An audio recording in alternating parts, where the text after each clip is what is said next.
Thank you father, bless you Lord. स्तुति हो प्रभु, आपकी प्रशंसा हो राजा, आपके नाम को ऊंचा उठाते हैं प्रभु। Thank you lord, thank you lord. दोस्तों, प्रभु यीशु के नाम में आप सभी का फिर से बहुत बहुत स्वागत है 41वें दिन पर। मुझे बहुत बहुत प्रतिक्रिया या फिर बहुत सारे लोग मैसेज के माध्यम से ये बता रहे हैं कि कितना प्रभावशाली इस शिक्षा के चलते उनकी जिंदगी में पड़ रहा है। आत्मिक उन्नति हो रही है, यीशु के नजदीक आप आ रहे हैं, यीशु की मिशन या मकसद को समझ पा रहे हैं, और साथ ही साथ ऐसा कार्य उनकी जिंदगी में हो रहा है और वे बता रहे हैं कि बहुत बहुत क्या कहते हैं, गहरा प्रभाव उनकी जिंदगी में आ रहा है। और मुझे आप सभी को यह बताते वक्त में बेहद बेहद खुशी हो रही है कि परमेश्वर बहुत जल्द अलग सब्जेक्ट के ऊपर, जैसे ये खत्म होगा, एक ऐसा टॉपिक आपके बीच में रखने जा रहा हूं जिस पुस्तक का नाम है प्रेरितों की किताब, the book of acts, apostles acts, या जो भी आप बोलना चाहो, उसके ऊपर बहुत जल्द हम जो है बात करने पर होंगे। तारीख कब होगी, कैसे उसको करेंगे, ये सारी चीजें आपको मैं बताता चलूंगा। लेकिन फिलहाल परमेश्वर का धन्यवाद कि परमेश्वर अपने वचन के द्वारा हम सभी से बातें कर रहा है। आप कितना ब्लेस हो रहे हैं ये तो पता चल रहा है। दोस्तों, मैं आपको बता दूं, मैं खुद बहुत बहुत ब्लेस हो रहा हूं इन शिक्षाओं से, और मुझे परमेश्वर अद्भुत तरीके से आशीषित कर रहा है। मैं खुद अपनी रूह में या आत्मा में आशीष हो रहा हूं। आमीन। नाउ दोस्तों, जल्दी से कुछ चीजें कर लेते हैं, आप सभी के बीच में आते हैं, और वह यह है जी, आवाज सब ठीक है, विजुअल सब ठीक है। और आज जिस चैप्टर पे हम बात करेंगे वह है 43, 44, 45, अध्याय 43, 44, 45। और जैसे आप सभी जानते हैं कि अगर अवसर मिला, जैसे हम चलेंगे पवित्र आत्मा की अगुवाई में, तो 3 चैप्टर कवर करेंगे, नहीं तो हम किसी बंधन में नहीं है।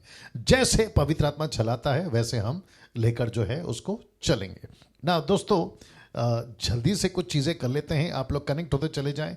और मैं जानता हूं कि बड़ी तादाद में, नौकरी के बावजूद, बिजनेस के बावजूद, आप लोग जो हैं जुड़ते हैं, आते हैं, और अच्छी खासी तादाद में, मैं समझता हूँ 1000 या 1100, 900, 800 या 850 के आसपास में लोग ऑनलाइन देखते हैं। मैं उसके लिए सिर्फ और सिर्फ परमेश्वर का धन्यवाद देता हूं ना। दोस्तों, मसीह मंथन बैठक का जो पेज है, फेसबुक पेज, उसको लाइक कर लीजिएगा अगर आपने अभी तक नहीं किया है। डैनियल राज के पेज से कनेक्ट हो गया, डैनियल राज के पेज से जी, अगर आप वहां से देख रहे हैं तो आपने अगर अभी तक मसीह मंथन को लाइक नहीं किया, रॉबिन अभिषेक जो जबलपुर से हैं, अभिषेक रॉबिन्सन या रॉबिन, आपने अभी तक मसीह मंथन को लाइक नहीं किया। मैं रिक्वेस्ट करता हूं, अगर आप अभी देख रहे हैं तो मसीह मंथन पे देखिए।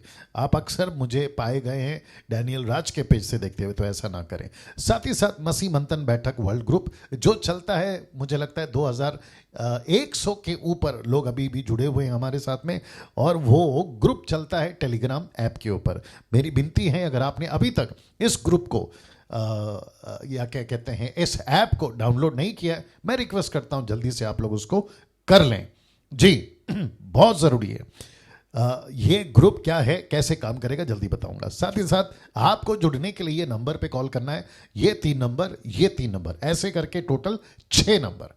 जी दोस्तों, रिपीट करता हूं, ऐसे टोटल 6 नंबर आपको उस पर कॉल करना है, ठीक है ना। मसीह मंथन के साथ आपको क्यों जुड़ना चाहिए, क्वेश्चन मार्क।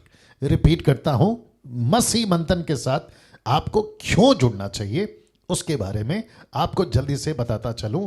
सबसे पहली चीज, मसीह मंथन किसी प्रकार की गलत शिक्षा, आउट ऑफ कॉन्टेक्स्ट की बातों पर, जो वचन के बाहर है, ऐसे किसी प्रकार की शिक्षाओं पर विश्वास नहीं करता, सिखाता भी नहीं है, और ना ही जो करते हैं उनको किसी प्रकार का सपोर्ट करता है ना। ऐसी कौन सी है जो आपके बीच में रखने जा रहा हूं जल्दी से, क्योंकि एमएमबी इन सब शिक्षाओं के खिलाफ है। मैं आपको अभी बता चुका हूं, जनरेशनल कर्स, किसी प्रकार का ओल्ड टेस्टमेंट का वचन उठाकर, जैसे कि आज कुछ कह रहे थे, मैं खैर नाम तो नहीं लेता हूं, वो कह रहे थे कि किसी का श्राप किसी के ऊपर आ जाता है, सो बी केयरफुल, ऐसी वाली प्रचार वो कर रहे थे।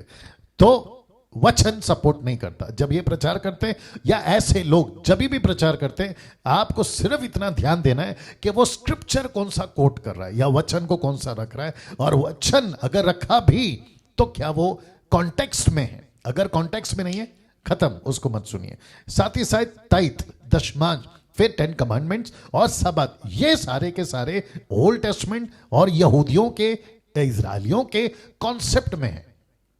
ये अन्य जाति और यीशु की फॉलोवर्स, कलीसिया, यीशु की दुल्हन, वाचा के लोग, हम सब के लिए नहीं है। ये बात आपके दिमाग में आपको आनी बहुत जरूरी है, जिसको मैं आपको बताता चल रहा हूं। साथ ही साथ में जी, जैसे मैंने कहा, ताइथ ताइथ ताइथ जो भी है, दशमांश, वो जरूरी है, लेकिन किसी जबरदस्ती से नहीं। और 10 कमांडमेंट्स ही क्यों हम पूरी बाइबल फॉलो करेंगे? 10 आज्ञा क्यों? हम किसी रूढ़िवादी या परंपरा कैथलिक थोड़ी है कि 10 आज्ञा को लेके चलो। सबत, विश्राम दिन नहीं। टंग्स, अन्य भाषा, सबसे ज्यादा बेड़ा गर्क इन लोगों ने करके रखा है। और ऐसी किसी भाषा, ऐसी किसी जिब्रिश या ऐसा किसी दान जो पवित्र आत्मा का नहीं है। वापस बता रहा, 1 कुरिन्थियों 12:1, वहां पौलुस कहता है कि अन्य भाषा, माफ करें, दानों के प्रति, पवित्र आत्मा के वरदानों के प्रति अनजान मत रहो। इसका मतलब क्या है? सीखो। इसका मतलब क्या है? कौन सा दान है पता लगाओ। और जिसके चलते मुझको और आपको बहुत सतर्क, केयरफुल रहना होगा कि हम कौन सी दान पे विश्वास करते हैं। कुछ भी आकर कोई सिखाता है, वचन में नहीं है, नहीं सुनना है। Women's can't be a pastor, मैं इसके ऊपर बता चुका हूं। वेलकमिंग होली स्पिरिट, इसके ऊपर बता चुका हूं। स्लेइंग इन द स्पिरिट, नीचे गिराना, उसके ऊपर बता चुका हूं। लाफिंग इन द स्पिरिट, आत्मा में हंसना, इसके ऊपर बता चुका हूं। प्रेइंग फॉर बिलीवर्स, विश्वासियों के लिए प्रार्थना, इसके ऊपर बता चुका हूं। Selling things on his name, Yeshu के नाम से चीजें बेचना, इसके ऊपर बता चुका हूं। नॉन बिब्लिकल सुपरनैचुरल एक्सपीरियंसेस, इसके ऊपर बता चुका हूं। मोटिवेशनल प्रीचिंग, ब्लेसिंग प्रीचिंग्स, और फिर मिरेकल्स प्रीचिंग। ऐसे किसी क्या कहते हैं ना, तड़कता भड़कता और ऐसा हो जाएगा, आप मेरे टीवी पे स्क्रीन के ऊपर हाथ रखो तो आपको ब्लेसिंग मिलेगी, ऐसे किसी प्रकार के तड़कता भड़कता और जो आउट ऑफ वचन के बारे या स्क्रिप्चर के बारे नहीं स्वीकार करते। क्योंकि मुझे आपको, परमेश्वर बैठा है, वचन काफी है, उसके काम करो, यीशु का काम करो, उसके मिशन में चलो, सारी चीजें प्रभु आपको देता रहेगा। और ये रहा लास्ट में कॉलिंग पापा, किसी को आत्मिक पिता बुलाना तो बिल्कुल नहीं, सिर्फ एक ही पिता है और वो है परमेश्वर। नाउ जितने भी पास्टर्स हैं, नॉट कल्ट ग्रुप्स, मतलब उनको हमने अलग रखा है। और आप जानते हैं कल्ट ग्रुप में कौन कौन आते हैं? ओनली जीसस, जेहोवा विटनेस, माता यरूशलेम, सर्वशक्तिमान परमेश्वर पिता, बिजली चमकना, और ऐसे इल्यूमिनाटीज, बहुत सारे कल्ट ग्रुप्स हैं। उनको हम किसी प्रकार से स्वीकार नहीं करते। और उसमें वो सब आ गए जो मैं अभी पीछे आपको बता रहा था। आप सभी को मैं वेलकम करता हूं जो कल्ट ग्रुप नहीं है। मसीह मंथन में से जुड़ने के लिए आपका स्वागत है। नाउ विशेष करके महिलाएं जो सेवा कार्य करना चाहती हैं, मसीह मंथन से आपको जुड़ने के लिए मैं डैनियल राज स्वागत करता हूं। साथ ही साथ जैन भाई बहनों के पास में कलीसिया नहीं है, बहुत ध्यान से सुनना कि जैन भाई बहनों के पास में कलीसिया नहीं है, मसीह मंथन उन सभी का ऑनलाइन चर्च में स्वागत करता है। जी आपको पता चला कि आपका चर्च छूट गया, क्यों? वो कलीसिया गलत थी, वहां का पास्टर आपको गलत सिखा रहा था। ऐसी कुछ चीजें हैं वहां पे जो वचन से मैच नहीं करती। और आपको एहसास हुआ क्योंकि 7-8 महीने लॉकडाउन में परमेश्वर ने आपको बहुत कुछ सिखाया, और जिसके चलते आपको पता चला और आपने उसको छोड़ दिया। तो ऐसे लोग, आपका स्वागत है, और मसीह मंथन आपकी सारी जरूरतों को पूरा करता चला जाएगा। नाउ मसीह मंथन वर्ल्ड ग्रुप जो ऑनलाइन चर्च चलती है कम से कम 11 भाषाओं में, उन सब की जानकारी ये और साथ ही साथ इसकी स्क्रीनशॉट ले लीजिएगा, कुछ सेकंड रख रहा हूं जी। और इसकी साथ ही साथ मैं खुद आता हूं प्रति रविवार रात को 8 से 9 बजे तक, लेकिन इस रविवार यानी कि 22 नवंबर मैं नहीं आ पाऊंगा, जिसके चलते समीक्षा, सिस्टर समीक्षा शर्मा वो प्रचार करेंगी, जिनकी फोटो आप अभी स्क्रीन के ऊपर देख रहे हैं। साथ ही साथ महिलाओं के लिए एक अच्छी खबर है कि हर रविवार प्रति शनिवार माफ करें, प्रति शनिवार एवरी सैटरडे सुबह 10 से शाम 7 बजे तक आप सभी को प्रचार के लिए मौका मिलेगा। इसके लिए आपको इस बहन को संपर्क करना है, और जब तक ये बहन को आप लोग कॉल नहीं करोगे आपको मौका नहीं मिलेगा ना। साथ ही साथ जी ये मेरा नंबर है जो कि मैं कई दिनों से नहीं उठा रहा हूं, और उसकी वजह बहुत है क्योंकि मैं प्रिपरेशन में हूं, ठीक है ना। बहुत बहुत क्या कहते हैं ना, तैयारी के लिए वक्त लगता है। मैं कॉल्स उठाकर डिस्टर्ब नहीं होना चाहता हूं, तो मुझे कुछ दिनों तक के लिए माफ करें।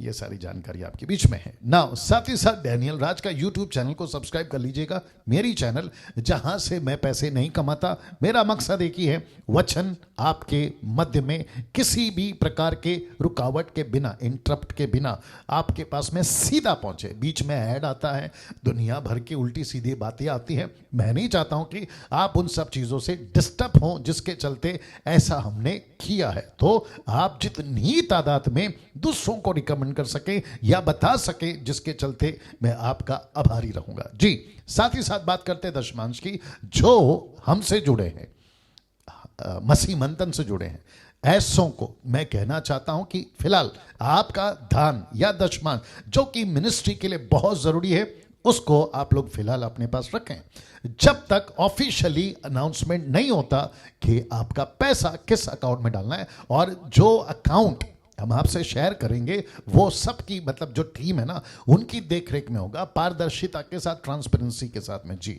साथ ही साथ या किसी गरीब को दे दे जब तक अकाउंट नहीं आता, या सच्चे सेवक को दे दे, या किसी मसीह परिवार की मदद करे ना। ये रहा आखिरी वाला, उसके बाद में टॉपिक पे बात करेंगे। जो लोग मेरे विरोध में वीडियो बनाते हैं, उन लोगों के लिए कि जो लोग मेरे विरोध में वीडियो बनाते हैं वो दरअसल मेरे विरोध में नहीं है, बल्कि मैं जो टीचिंग देता हूं उसके विरोध में है। तो उन सभी को जो मेरे अगेंस्ट में बातें करते हैं या वीडियो बनाते हैं, मैं उनको कहना चाहता हूं कि सर आपको दिक्कत मुझसे नहीं है, ये बात मैं समझ गया हूं। आपको दिक्कत है यीशु की जो शिक्षा या टीचिंग मैं देता हूं, आपको उनसे दिक्कत है, तो उनके विरोध में वीडियो बनाओ। अगर हिम्मत है तो ऐसे कहो बाइबल गलत है, ऐसे वीडियो बना के बताओ। है हिम्मत? नहीं कर पाओगे। क्या ऐसा वीडियो बनाओगे कि यीशु ने ऐसा प्रचार किया, यीशु गलत है, जिसका प्रचार डैनियल राज कर रहा है? ऐसी अगर हिम्मत है ना तो बना के बताओ।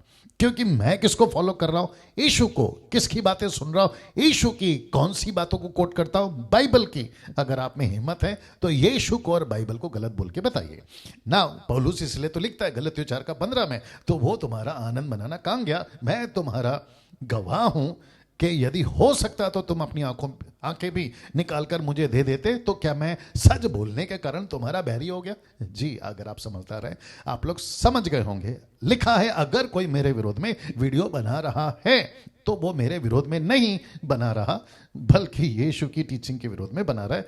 आपको ये बात मैंने समझा दी ना। दोस्तों अजीजों, परमेश्वर के लोगों, आपके बीच में आज की जो आयत है या जिस विषय पे आज मुझे आपसे बात करनी है, और वह है ये 43rd चैप्टर, 43वां अध्याय आपके बीच में आज हम बात करने पर हैं ना। मुझे एहसास हो रहा है कुछ क्या कहते हैं 2-3 दिनों से कि आप में से बहुत सारे लोग लेट जुड़ते हैं, आखिर में आते हैं। ऐसा क्यों मुझे नहीं पता, उसकी वजह क्या है मैं नहीं जानता, लेकिन मेरी रिक्वेस्ट है आप लोगों से कि जितनी तादाद में या जितनी जल्दी आप लोग जुड़ सकते हैं जरूर जुड़ें।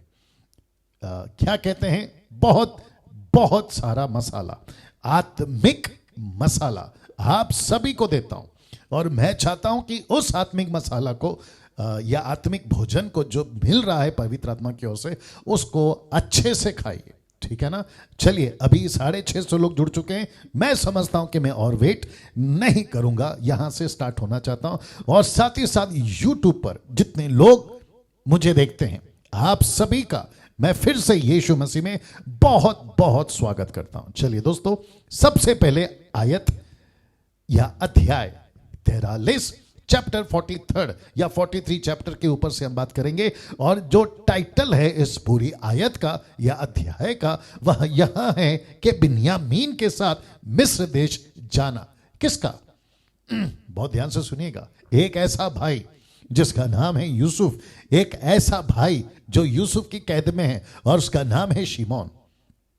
और आप सभी जानते हैं, मैं लगातार बताता चला आ रहा हूं कि शिमोन को यूसुफ ने इसलिए रखा क्योंकि उसको छोटा भाई देखना था, प्रूफ के तौर पे कि ये लोग सच बोल रहे हैं कि नहीं। अगर आज का युग होता तो मैं समझता कि यूदा या उसके 11 भाई बाप को फोन करते, याकूब को, और कहते व्हाट्सएप पे फोटो भेजो क्योंकि यहाँ का एक राजा है जो यकीन नहीं कर रहा है, और ऐसे मैं समझता हूं कि काम खत्म हो जाता। लेकिन उन दिनों का दौर अलग था और जिसके चलते ये सारी चीजें हो रही हैं। साथ ही साथ आपको बताता चलूं कि कम से कम 250 किलोमीटर का गैप है, कहां से? कनान से इजिप्ट तक का, ठीक है ना, ये दिमाग में रखिएगा। और उन दिनों में घोड़े, खच्चर, हाथी, ऊंट, घोड़े, उन पर ही सफर होता था। अगर गरीब हैं तो गधों पर, अगर अमीर हैं तो रथों पर, घोड़ों के रथों पर। और जिसके चलते आप समझ सकते हैं कि जैसे जिसकी हैसियत थी वो उतनी जल्दी पहुंच जाता था। लेकिन यह शर्त थी कि बिन्यामीन के साथ ही उनको जाना है ना। साथ ही साथ आपको कुछ चीजें और बताऊंगा, पहले वचन पढ़ते हैं। लिखा है, और मैं फिर कहता हूं आखिर तक कनेक्ट रहना या आखिर तक जुड़े रहना, ठीक है ना जी। साथ ही साथ आप लोग कहां से जुड़ रहे हैं? कहां से मतलब है कौन से देश, कौन सी कंट्री?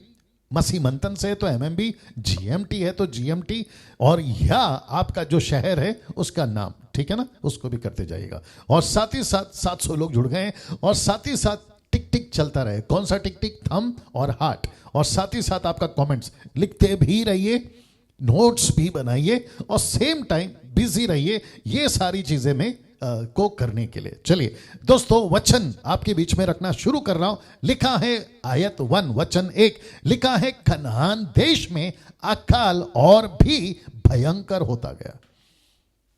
जी हाँ, इसका मतलब है कि याकूब एक ऐसा व्यक्ति जो विश्वासी है, याकूब एक ऐसा व्यक्ति जिसके पास में परमेश्वर है, उसने प्रार्थना की होगी कि प्रभु ये अकाल, क्योंकि याकूब को नहीं पता, जो कि मैं स्लाइड में भी बताऊंगा, उसको नहीं पता था कि अकाल कितने साल तक का चलेगा। ये यूसुफ को पता था, इजिप्शियंस को पता था, यानी कि इजिप्ट के लोगों को पता था, मिस्री लोगों को पता था, ये याकूब को नहीं पता था और बाकी किसी कंट्री को नहीं पता था।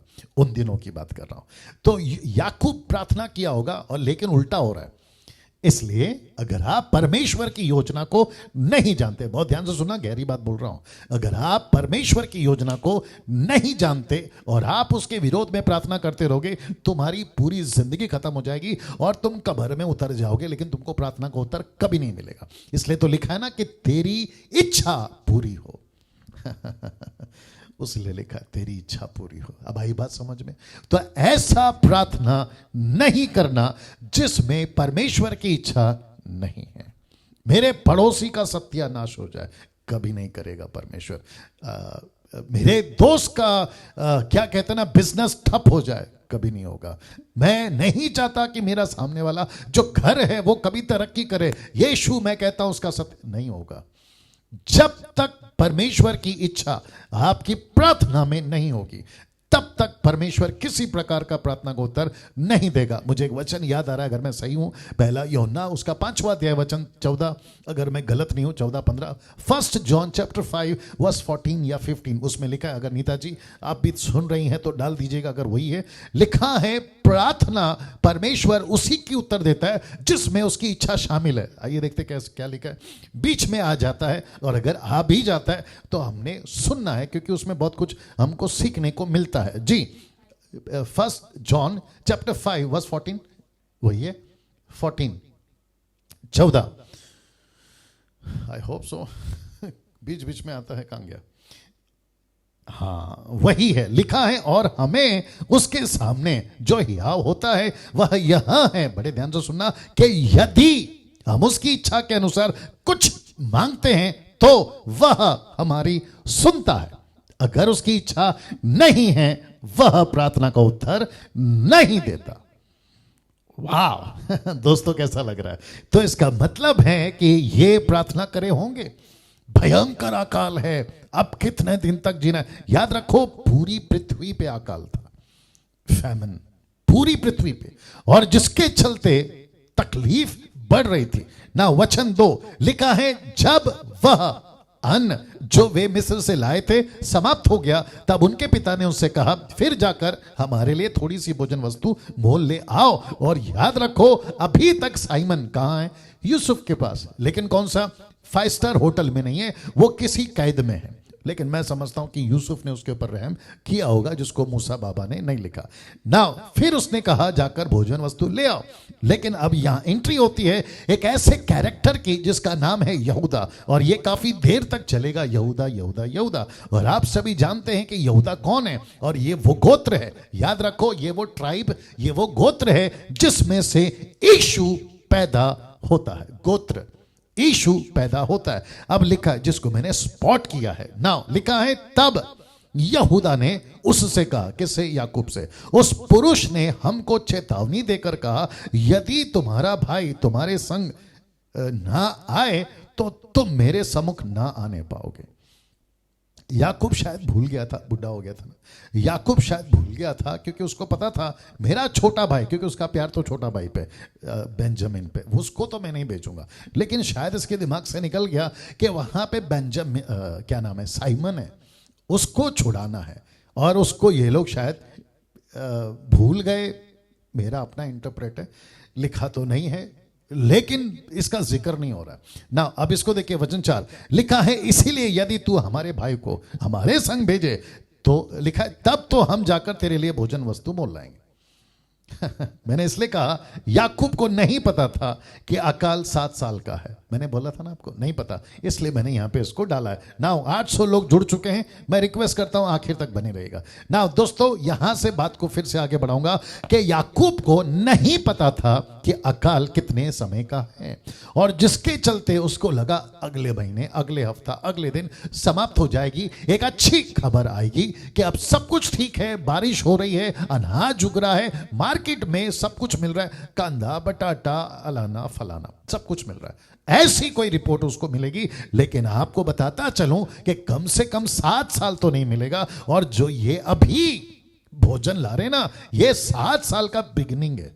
ये पहला साल है या दूसरा साल है जिसको मैं कनेक्ट करता चलूंगा, लेकिन उसके बाद के 5 साल बाकी हैं, जो कि इससे भी भयंकर है। अगर ये कह रहा है कि अकाल भयंकर है, तो 5वें साल को क्या कहेगा, जो 5 साल तक चलता रहेगा? अनुमान लगाइए ना दोस्तों। वचन में आगे बढ़ूंगा, लिखा है 5 वचन में, परंतु यदि तू उसको, कौन बात कर रहा है? यहूदा। लिखा है, परंतु यदि तू उसको ना भेजे तो हम ना जाएंगे, क्योंकि उस पुरुष ने हमसे कहा, यदि तुम्हारा भाई तुम्हारे संग ना हो तो तुम मेरे सम्मुख ना आने पाओगे। ऐसा क्यों कह रहे हैं, आपको यह भी बताता चलूं, क्योंकि इन्होंने कहा था कि वो आदमी कठोर है, वो आदमी सख्त है, उसने हमारा अपमान किया। याद आ गया ना, ये सारी बातें बताई थी ना। आगे वचन को पढ़ते हैं, वचन 6 लिखा है, तब इस्राएल ने कहा, तुमने उस पुरुष को यह बताकर कि हमारा एक और भाई है, क्यों मुझसे बुरा बर्ताव किया?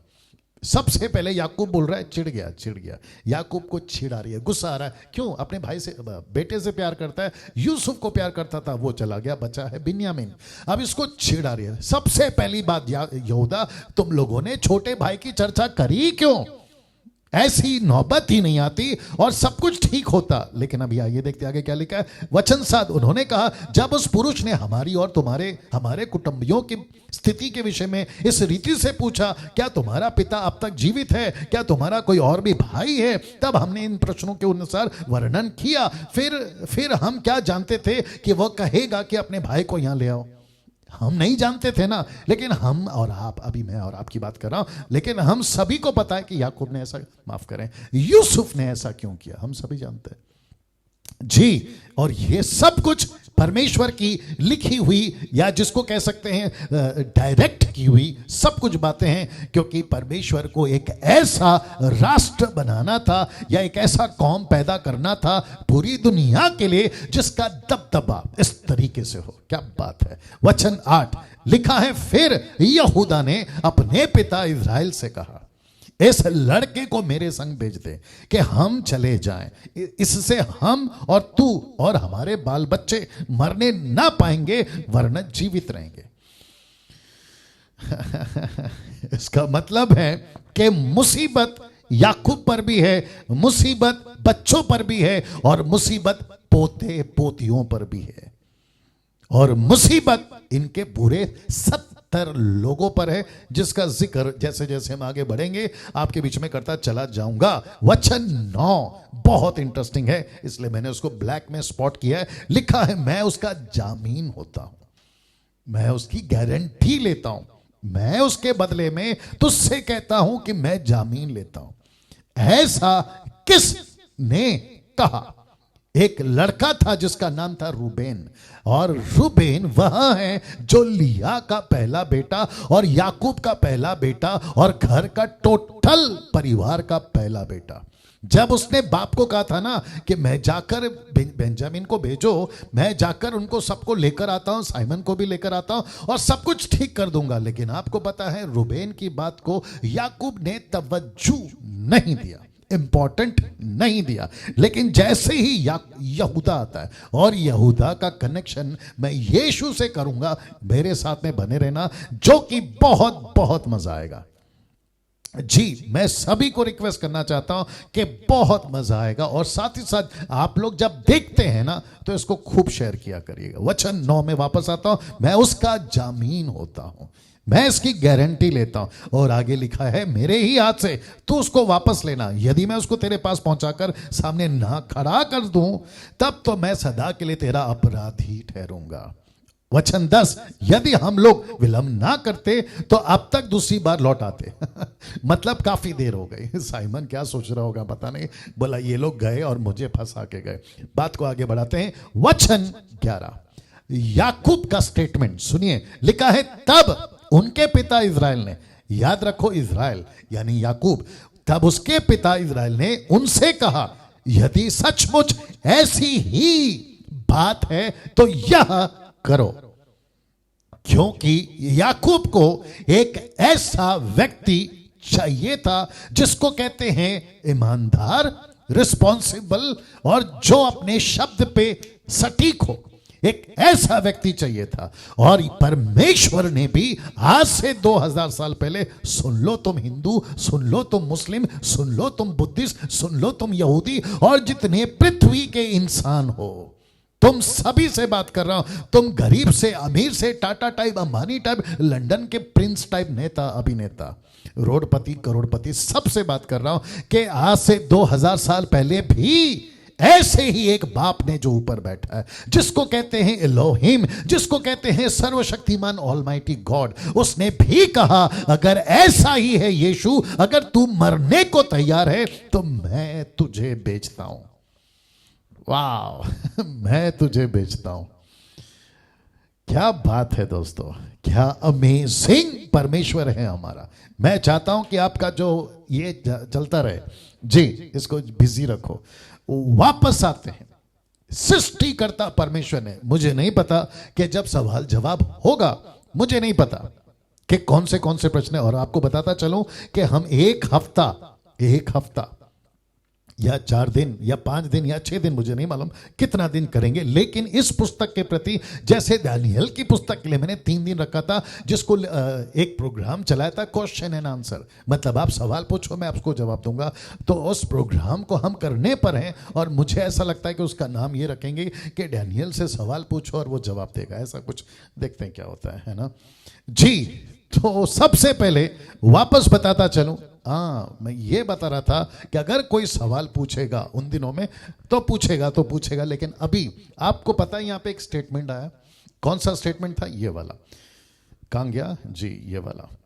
लिखा है, तब याकूब ने, इजराइल ने कहा, तुमने उस पुरुष को यह बताकर कि हमारा एक और भाई है, लिखा क्यों मुझसे बुरा बर्ताव किया। मतलब अगर तुम बताते ही नहीं कि बेंजामिन का नाम का लड़का है, मेरा छोटा भाई है, अगर ऐसी चर्चा करते ही नहीं, और इसका ये आज जो मैं मुसीबत देख रहा हूं ये आती ही नहीं, तो ऐसा एक सवाल बीच में पूछा था, और अक्सर पूछते, और आप लोग भी पूछते होंगे कि अगर परमेश्वर को पता था कि आदम गलती करेगा, अगर परमेश्वर को पता था कि ये पेड़ का फल खाएगा, तो वो पेड़ को लगाया ही क्यों? आदम को फल खाने दिया ही क्यों? परमेश्वर रोका क्यों नहीं? ऐसे न जाने कितने सवाल कई बार आपको पूछे हैं, मुझे पूछे हैं, और जिसके चलते आज एक ऐसा तगड़ा जवाब, एक ऐसा सटीक जवाब आपके बीच में रखने जा रहा हूं। मैच करता है तो कर लीजिए, आपको कैसा लगता है देख लीजिएगा। मैं वापस कहता हूं, प्रकाशित वाक्य 13:8, the book of Revelation chapter 13 and verse 8 निकाल के रखिए। वाह बहुत बहुत अद्भुत है। अगर ऐसा ही है तो करो जो कि याकूब कहता है यहूदा को। मैं चाहता हूं कि आपके बीच में, पहले मैं उसको रख दूं जल्दी से, यह बीच में घुसा है इसलिए मैं बता रहा हूं, आप सभी के बीच में कनेक्ट करने जा रहा हूं। ऐसा प्रश्न अगर परमेश्वर को पता था, आपको पता है परमेश्वर ने क्या कहा उत्पत्ति का 1:26 में, आप लोग सब वाकिफ है। उसने कहा मनुष्य को परमेश्वर ने अपने स्वरूप और अपनी समानता में बनाया और उनको आखिर में कहा फूलो और फलो। और फिर स्टार्ट होता है चैप्टर 2 जहां डिटेल आती है। तो इसका मतलब है कि my goodness get ready now, इसका मतलब है कि फल नहीं खाना यह सिर्फ आदम के लिए नहीं था। वापस आते हैं, फल नहीं खाना यह सिर्फ आदम के लिए नहीं था। उस दिन आदम के लिए था, उसके जब बच्चे होते तो उनके लिए भी लागू होता था, उसके नाती पोती होते तो उसके लिए भी लागू होता था। लेकिन लूसीफर ने कहा कि इसके पहले कि इसके बच्चे हो, हम ऐसा बीज बोएंगे कि इसी को पहले फंसाते हैं, क्योंकि फिर बाकी को क्यों फंसाऊं, इसी के चलते सब फंसते चले जाएंगे। आपको बताता चलो, अगर कुछ लोग कहेंगे जब परमेश्वर को पता था कि ये फल खाएगा तो उसको पेड़ को रखा क्यों, इसको रोका क्यों नहीं, XYZ। मैं आपको बता दूं कि ऊपर क्या सेटिंग हुई, परमेश्वर का लूसीफर का क्या एग्रीमेंट हुआ, हम सब इससे अनजान हैं। लेकिन प्रकाशित वाक्य 13:8 मुझे आज स्टडी करते करते मिला, आप सभी को बताना चाहता हूं। समीक्षा आप इंग्लिश में भी डाल दो, या अगर आप देख रही हैं जी, लिखा है, बहुत ध्यान से सुनना, ये टोटल चैप्टर है एंटी क्राइस्ट का, या एंटी क्राइस्ट के बारे में, 666 के बारे में, झूठा नबी के बारे में, और उस ड्रैगन के बारे में जिसका नाम है लूसीफर। ये उसकी चर्चा है, और जो उसकी स्टैंप लेगा उसकी कैसी दुर्दशा होगी उसका। लेकिन उसके बीच में एक ऐसा प्रकाशन, एक ऐसा अद्भुत, क्या कहते हैं ना उसको, रेवलेशन परमेश्वर दे गया, जो लिखा है पृथ्वी के वे सब रहने वाले जिनके नाम उस मेमने के जीवन की पुस्तक में लिखे नहीं गए, जो जगत की उत्पत्ति के समय से पहले। वाह, इसका मतलब क्या है, सृष्टि के डालने से पहले उस मेमने की पुस्तक, जिसका बलि होना, जिसका सैक्रिफाइस होना पृथ्वी की नींव डालने से पहले ही हो चुकी थी। क्यों, मैं आपको बताता हूं। लूसीफर को कहा होगा, बेटा अगर तू आदम को फंसाने में कामयाब हो गया, मेरे पास में प्लान बी है। वापस आता हूं, मेरे पास में कौन सा प्लान है, प्लान बी है। और जिसके चलते अगर तूने इस आदम को फंसाया, मेरे पास में प्लान बी है जो मैंने पहले से प्लान करके रखा है, और उसका नाम है आदम 2। ये आदम 1, ये आदम 2, पहला आदम दूसरा आदम। मेरे पास में दूसरा प्लान है, और हम किसकी चर्चा लेके चल रहे, जिसको मैं 50वें चैप्टर पे फिर कनेक्ट करूंगा। वो बीज जो स्त्री के पेट से निकलेगा, और वो जो लूसीफर के पेट से निकले, माफ करें, लूसीफर के गॉडली लाइन, अनगॉडली लाइन, पता आ गया आपको, चल गया ना। ऐसा बीज, ऐसा पुरुष, ऐसा बच्चा, हम उसी की तो बात कर रहे हैं, जो उसके सर को कुचलेगा, जो उसको खत्म करेगा। और किया किसने, यीशु ने। और अभी मैं उसी की चर्चा यहां से आगे बढ़ाऊंगा। तो नरेंद्र काफी टाइम के बाद दिख रहा है जी। बढ़िया है। वापस आते हैं, समीक्षा इंग्लिश में भी डाल देना। हाँ, डाला है, मसीह मंथन वालों ने डाला है।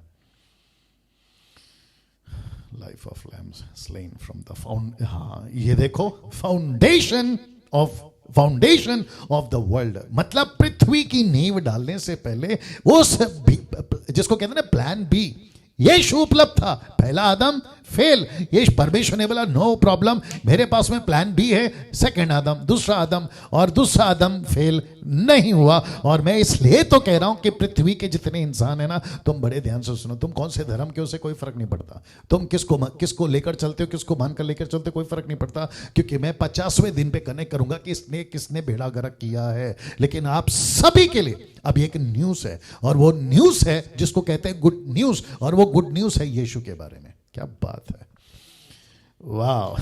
सो इस तरीके से प्लान भी काम हुआ था, आपको जवाब दे दिया। लिखा है तब उनके पिता इस्राएल ने उनसे कहा, यदि सचमुच ऐसी ही बात है तो यही करो। अगर यीशु के मरने से मानव जाति आजाद होती है, मेरा बेटा बेंजामिन आजाद होता है, साइमन आजाद होता है, लोग आजाद होते हैं, जाओ ऐसा ही करो। तो यहूदा ने वो रिस्पॉन्सिबिलिटी ली और 2000 साल पहले यीशु ने रिस्पॉन्सिबिलिटी ली। क्या बात है।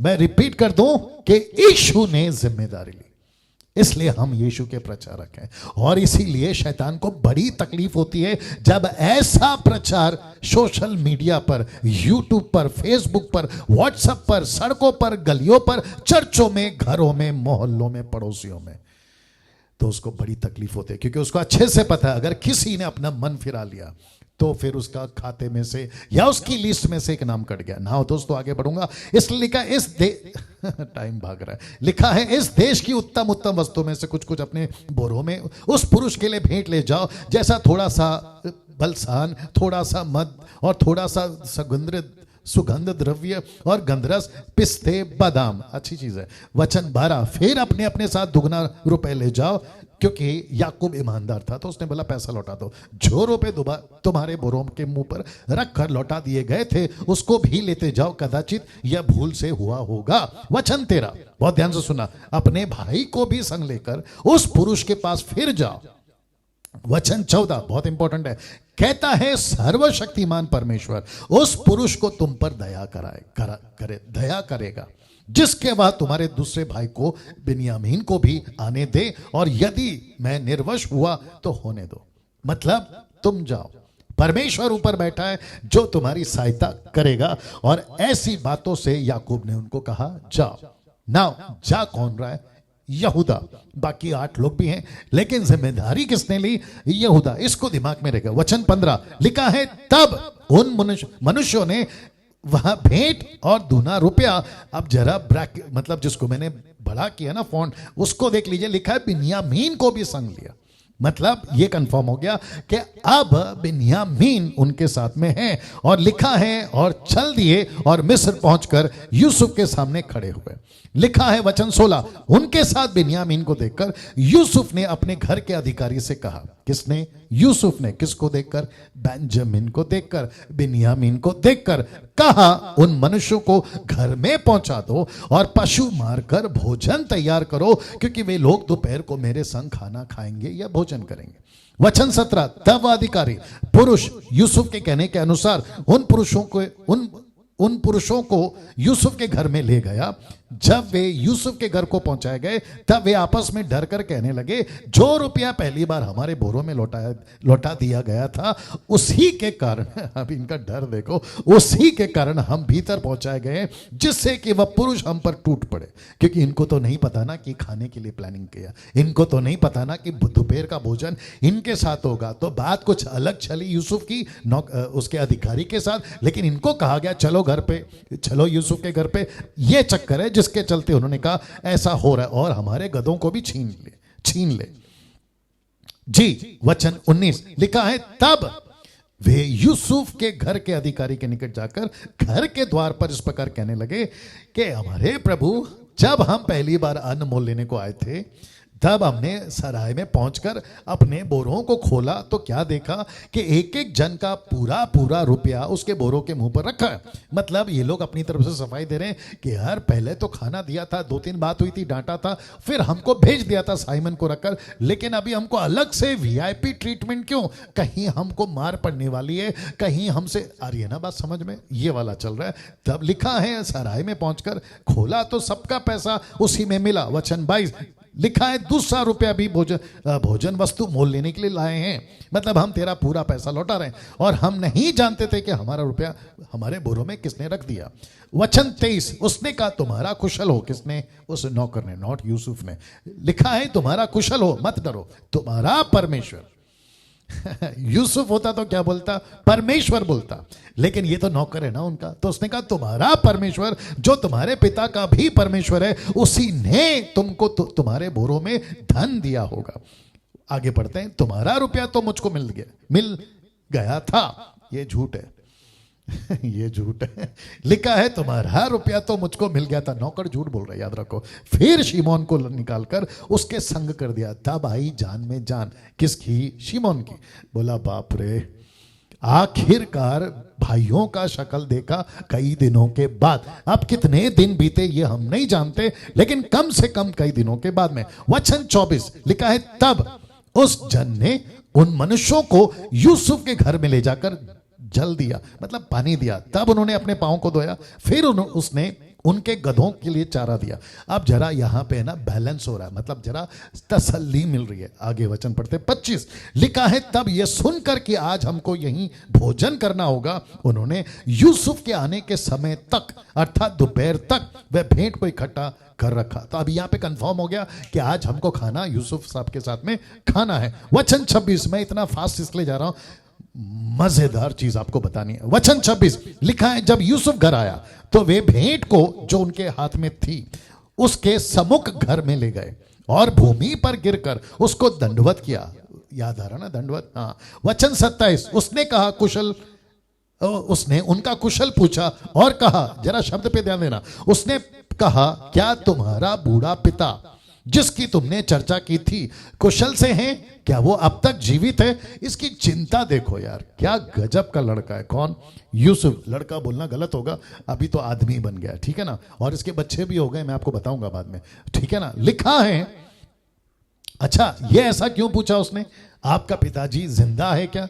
गैप है ना बीच में, इसको चिंता है। मैं वापस कह रहा हूं, फोन नहीं था, किसी प्रकार का लेटर नहीं आती थी कि ये मर गया वो मर गया। और याकूब मर भी जाए तो कोई बड़ा वीआईपी थोड़ी था जो सबकी जगह पे नका पर पहुंचेगी। तो इसने पूछा, और इसने इसलिए पूछा क्योंकि उसको चिंता थी, अपने बाप के प्रति इसको चिंता थी। और इसको लीड कौन कर रहा है? पवित्र आत्मा। मैं आपको पहले बता चुका हूं ना। वचन 28 उन्होंने कहा, लिखा है, हाँ तेरा दास हमारा पिता कुशल से है और अब तक जीवित है। ऐसा सुनकर उसको भी सुकून आया होगा, बोला चलो कम से कम सब कुछ ठीक है। फिर तब उन्होंने सिर झुकाकर फिर दंडवत किया। अब्बा कितना दंडवत करेंगे। वचन 29 लिखा है, तब, मजेदार है, लिखा है तब उसने आंख उठाकर अपने भाई सगे भाई बिन्यामीन को देखकर पूछा, क्या ये तुम्हारा वही छोटा भाई है जिसकी चर्चा तुमने मुझसे की थी? यही है? Question mark. क्या यही है? कितने दिन के बाद देख रहे हैं? वाह, कम से कम 20 से 22 साल के गैप के बाद। जी दोस्तों कम से कम 20 से 22 साल के गैप के बाद। अब आप सोचिए, सबसे पहली चीज, इसको एहसास नहीं था मैं क्या बनूंगा, मुझे तो बेच दिया गया, मेरी जिंदगी तो वहीं खत्म हो गई थी। इसने सोचा और 2 साल 3 साल 5 साल जिंदा रहूंगा, नहीं तो आज नहीं तो कल मुझे तो ये लोग खत्म कर देंगे। मुझे नहीं पता जिसको मैं बहुत प्यार करता हूं, मेरा सगा भाई जिसका नाम है बिन्यामीन, इंग्लिश में बेंजामिन, मैं इसको कभी देखूंगा कि नहीं देखूंगा। लेकिन जैसे ही देखा, जरा ध्यान दीजिएगा, लिखा है, फिर उसने कहा, हे मेरे पुत्र, परमेश्वर तुझ पर अनुग्रह करे। जैसे ही उसने देखा, उसने उसको ब्लेस किया। जैसे ही उसने देखा, उसने उसको आशीष दी। उसने कहा, यार क्या गजब का लड़का है तू, 20 साल बाद तुझे देख रहा हूं। और साथ ही साथ आपको बताता चलूं कि फोटो जो आप देख रहे हैं ना, ये लड़का बेंजामिन, ये सिर्फ फोटो है। मैंने इसलिए रखा है क्योंकि ये जो लड़का है ना, इसको छोटा बताना था, और ये रहा यूसुफ जो उसको कंधे पे हाथ रखा है, उसको बड़ा बताना था उसके लिए। अदरवाइज ये लड़का छोटा नहीं, अच्छा खासा बड़ा है, और इसके भी बच्चे हैं, ठीक है ना जी। बहुत ध्यान से सुनिएगा। वाह, जैसे ही उसने देखा, उसने कहा, मेरे पुत्र, परमेश्वर तुझ पर अनुग्रह करे। क्या प्यार है भाई के प्रति, और इसका जो मन है ना, जैसे ही उसने देखा, मैं आपको बताता हूं इसने क्या किया।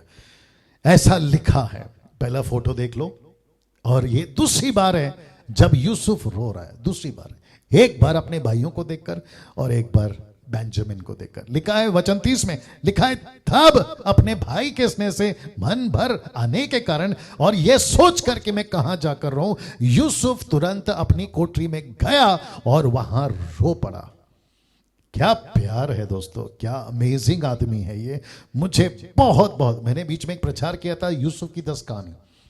क्या कैरेक्टर है। अब आप सोचिए, एक ऐसा व्यक्ति जिसका दबदबा है मिस्र में, एक ऐसा व्यक्ति जाके पूरी दुनिया इसके पास ही आकर अनाज लेती है, लेकिन घमंड बिल्कुल नहीं है, किसी प्रकार का कोई घमंड नहीं, किसी प्रकार का कोई क्या कहते हैं ना गुस्सा नहीं, किसी प्रकार का कुछ नहीं। लेकिन देखिए क्या दिल है इसका। ऐसा किसके पास हो सकता है? ऐसा उसी के पास हो सकता है जिसके पास में पवित्र आत्मा है, जिसको पवित्र आत्मा लीड कर रहा है। आत्मा का फल मैंने कल कहा था या परसों कहा था, याद नहीं आ रहा। हम सभी यूसुफ से ये सीख सकते हैं कि कैसा इसका नेचर, कैसा इसका स्वभाव है। और लिखा है कि वो रोने लगा, रो पड़ा। 20 साल के बाद देखा या 22 साल के बाद देखा, वो रो पड़ा। आगे लिखता है वचन 21 में, फिर अपना मुंह धोकर निकल आया और अपने को शांत कर कहा, भोजन परोसो। अब मुझे नहीं पता वो आदमी जिसको यूसुफ बार बार बोलता था ना, इसको अंदर ले जाओ, इनके लिए खाना दो, इनके बोरों में पैसे रखो। मैं समझता हूं वो एक व्यक्ति या कैरेक्टर आसपास में सब देख रहा होगा, जिसका ट्रांसलेटर वो देख रहा होगा। वो लोग सोचते होंगे, यार ये आदमी कौन है? यूसुफ अचानक से आता है, मंत्री बन जाता है, और इनको इतनी फेवर क्यों? और फिर रोता भी है। इनका कनेक्शन क्या है? और याद रखो, इनको अभी तक नहीं पता कि ये लोग आपस में भाई हैं, और ना ही नौकर को पता है।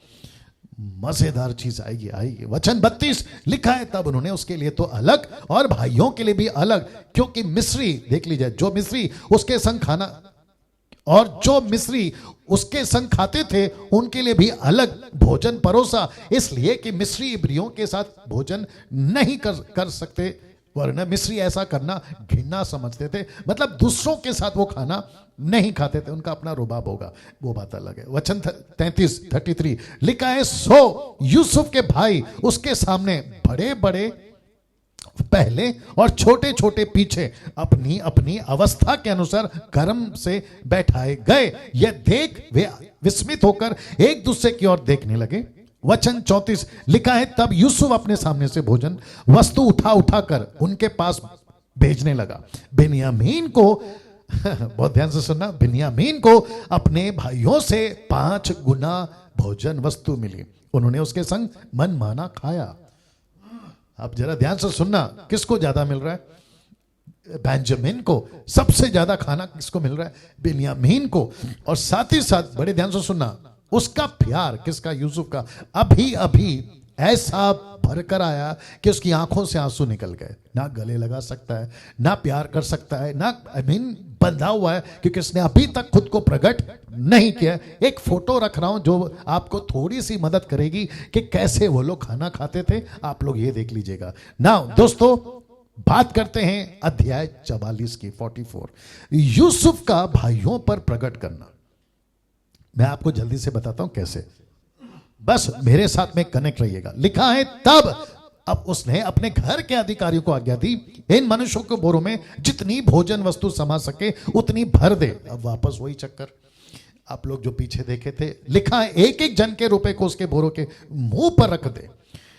और लिखा है, और मेरा चांदी का कटोरा छोटे भाई के छोटा भाई मतलब बेंजामिन के बोरे के मुंह पर और उसके अन्न के रुपए के साथ रख दे। यूसुफ की आज्ञा के अनुसार उसने किया, इसका जो करीबी था। वचन 3, सवेरे भोर होते ही वे मनुष्य अपने गधों समेत विदा किए गए। ना चांदी का कटोरा या ग्लास, जो भी बोलना चाहो, ऐसा कुछ होता होगा मेरे अनुमान के हिसाब से, ताकि आपको समझा सकूं। एक है पैसा, दूसरा है अनाज, और तीसरा है वो चांदी का कटोरा, समझाने के लिए। वचन 4 वर्स 4 लिखा है, वे नगर से निकले ही थे।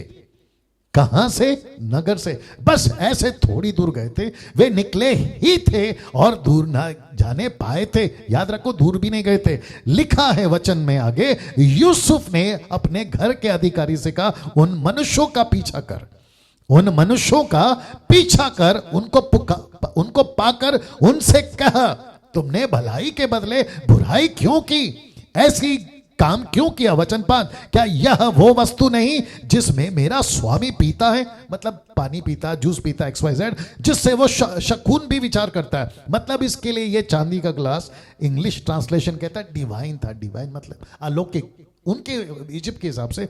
वैसे हम तो किसी ग्लास, प्लेट, चम्मच को इंपॉर्टेंट नहीं देते, आप सभी जानते हैं हम सुपरस्टिशियस वाले लोग नहीं हैं ना। ये उसका अपना कहना था उस वक्त में, ठीक है ना। लिखा है शकुन भी विचार करता है, तुमने ये जो किया सो बुरा किया। वचन 6, अब जरा ध्यान दीजिएगा। लिखा है तब उन्होंने उन्हें जा पकड़ा, मतलब अभी प्रोसेस आगे जा रही है, उनको पकड़ा और ऐसी ही बातें उनसे कही जैसे अभी आपने सुना। वचन 7, उन्होंने उससे कहा, हे हमारे प्रभु, तू ऐसी बातें क्यों कहता है? ऐसा काम करना तेरे दासों से दूर रहे।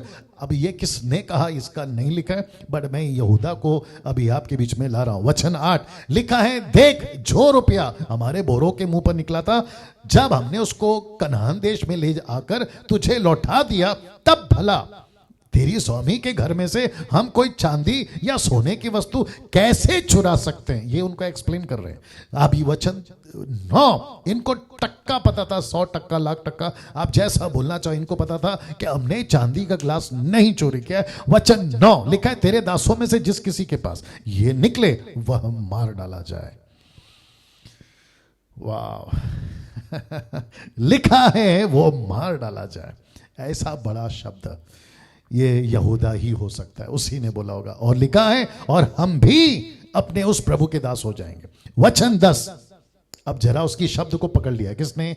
वहां के आदमी ने, जो यूसुफ ने उसको भेजा था। लिखा है वचन 10, उसने कहा, तुम्हारा ही कहना सही, जिसके पास वो निकले वही मेरा दास होगा और तुम लोग निर्दोष ठहरोगे।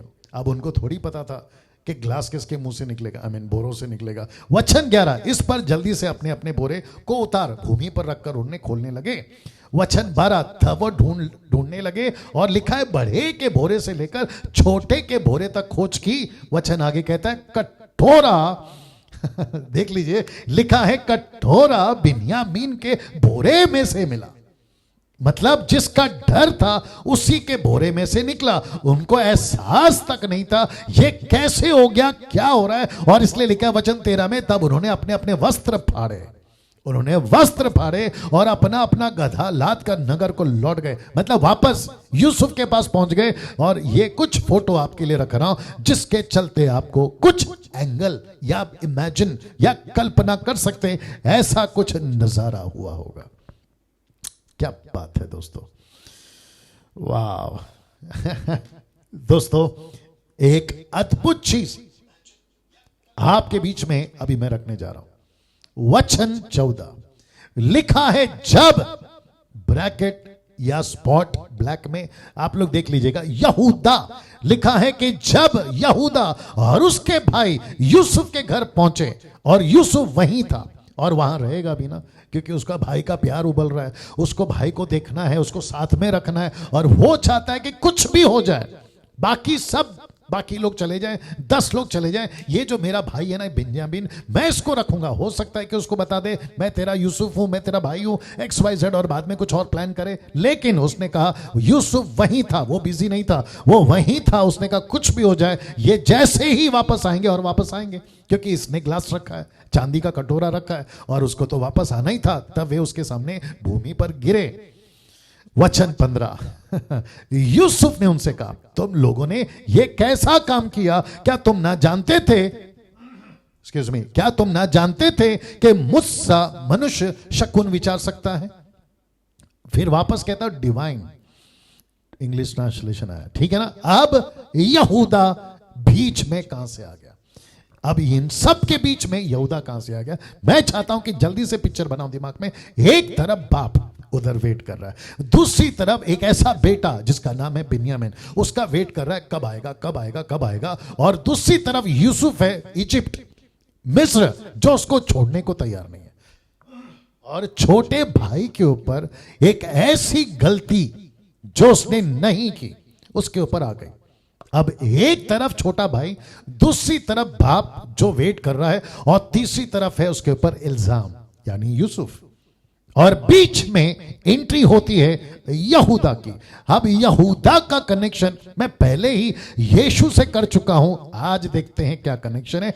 और एक लिखा है यहूदा, और फिर आगे लिखा है जिम्मेदारी लेता है। इसने कब ली थी जिम्मेदारी? उसने अपने बाप के पास जिम्मेदारी ली थी, और उसने क्या कहा था? मैं इसकी जामीन लेता हूं, मैं इसकी गारंटी लेता हूं, मैं कैसे भी करके इसको तेरे पास में लाऊंगा। ये यहूदा था। पास्टर डैनियल, आप जेनेसिस चैप्टर 3 वर्स 15 निकाल के रखना। पास्टर डैनियल, आप ओल्ड टेस्टमेंट के, वो चाहे डैनियल की पुस्तक की स्टडी का टाइम, अभी उत्पत्ति का स्टडी का टाइम, आप हर चीज, हर घटना यीशु के साथ क्यों जोड़ते हैं? ऐसे मेरे हिंदू भाई, मुस्लिम भाई पूछ सकते हैं, या फिर मसीह लोग भी पूछ सकते हैं कि आप हर बार कनेक्शन यीशु से क्यों करते हैं? तो आपको जोर का झटका धीरे से देता हूं, यह कनेक्शन मैं नहीं कर रहा हूं, यह कनेक्शन है ना खुद ब खुद है, यह परमेश्वर से है, ये बाइबल में है। मैं बताता हूं आपको कैसे। उत्पत्ति का 3:15 याद होगा ना आपको? आदम ने, माफ करें, हवा ने पहले फल खाया, फिर आदम को खिलाया, और वो बीच में सांप, और फिर परमेश्वर ने पूछा तूने क्यों किया, तूने क्यों किया, तूने क्यों किया? तो उनका कर्स या उनकी सजा, वचन 15 लिखा है, मैं तेरे और स्त्री के बीच में और तेरे वंश और इसके वंश के बीच में। तो यीशु का वंश तब से स्टार्ट हो गया, आदम से ही स्टार्ट हो गया। लूसीफर का वंश, यीशु का वंश, परमेश्वर का, माफ करें, स्त्री का वंश, ये वहीं से स्टार्ट हो गया। तो मैं कहां ऐड कर रहा हूं? ये तो ऑलरेडी खुद ब खुद ऐड है।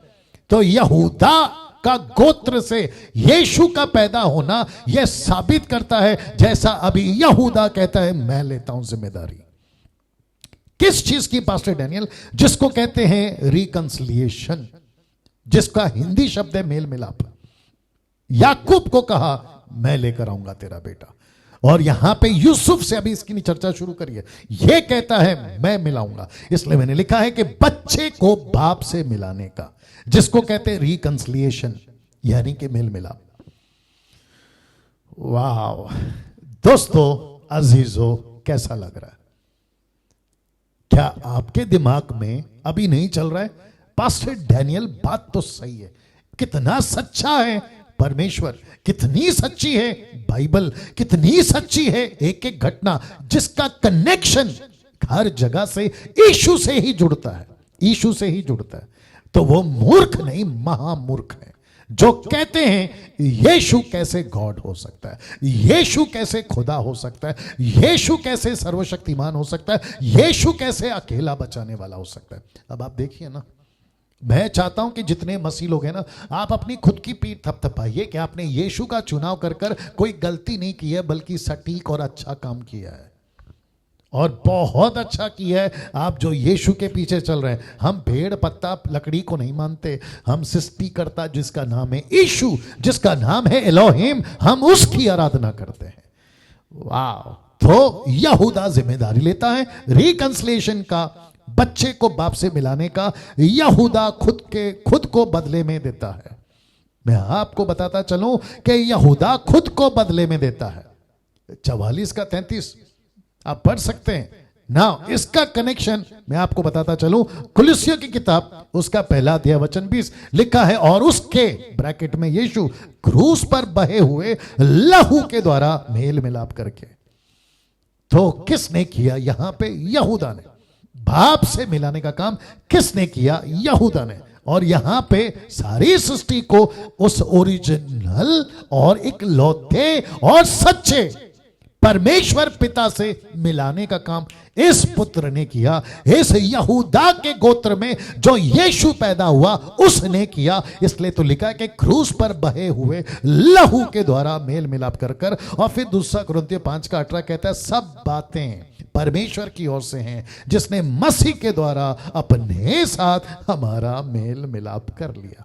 रिकंसिलिएशन, क्या बात है दोस्तों, कैसा लग रहा है? अजीजों, कैसा लग रहा है? आप इस वक्त में जब सुन रहे हैं ना, जिस बाइबल की मैं बात कर रहा हूं, जिसको कुछ लोग, हालांकि वो लोग नहीं है लेकिन वो लूसीफर का काम है, मैं अच्छे से जानता हूं, जिसके चलते ऐसी हरकतें कर रहे हैं, कहते हैं कि इनकी बाइबल करप्ट है, इनका बाइबल बिगड़ गया। मैं वापस कहता हूं, ओरिजिनल मैन्युस्क्रिप्ट नहीं है, लेकिन copies of copies of copies of copies हमारे पास में जरूर है, और हमको उससे कोई चिंता नहीं है कि copies of copies of copies हमारे पास में, लेकिन वो सच है, वो सच्चाई है। जिंदगी बदल रही है, लोग बदल रहे हैं, छुटकारा पा रहे हैं, लूसीफर को तकलीफ हो रही है। ऐसी पृथ्वी पर एकमात्र पुस्तक जिसका नाम है बाइबल, जिसका नाम है बाइबल, जिसका नाम है परमेश्वर का वचन, उसकी मैं बात कर रहा हूं जी। नाउ जैसा यहूदा ने अपने भाई की जगह ली थी, वैसे ही यीशु ने हम सबकी जगह ली। यीशु ने ली। कहां लिखा है? प्रकाशित वाक्य 5:5 में लिखा है, तब उन प्राचीनों में से एक ने मुझसे कहा, मत रो, देख यहूदा के गोत्र का वह सिंह, यहूदा के गोत्र का वह सिंह।